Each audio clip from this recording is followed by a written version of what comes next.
எங்க வீட்டு முயல் குட்டையை பாருங்கள் எப்படி இருக்குன்று. நாங்களே செஞ்சது இந்த வீடு. செஞ்சது இந்த வீடு. இது வந்து சீமை எலி, அது வந்து முயல் உள்ள கிடக்கு. விளைக்குங்க விளைக்குங்க எல்லாரும் விளைக்குங்க. வீட்டுக்கு வீட பாருங்க, முயலுக்கு எலிக்கு வீட பாருங்க. நாங்களே செஞ்சோம். இது எங்க சித்தப்பாட்டே வாங்கி கொடுத்தாங்க. இது நாங்க செஞ்சது வீடு.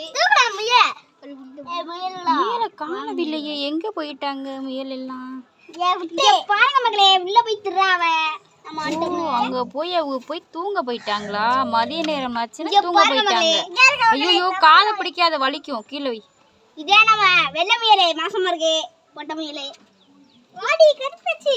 சரி நீங்க வெள்ளச்சி எடுங்க, அந்த வெள்ளச்சி எடுங்க. கருப்பச்சி வா. சரி கருப்பச்சி ஆடு. ஓகே, இங்க அவங்கள காணோம். 2 பேரும் சோடியா போய் ரெஸ்ட் எடுக்கிறீங்க. சரி சரி கண்டினியூ பண்ணுங்க, போங்க போங்க. உங்க வேலையை நீங்க பார்க்கலாம்.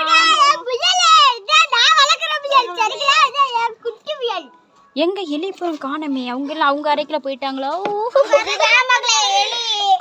விடு, அடிச்சு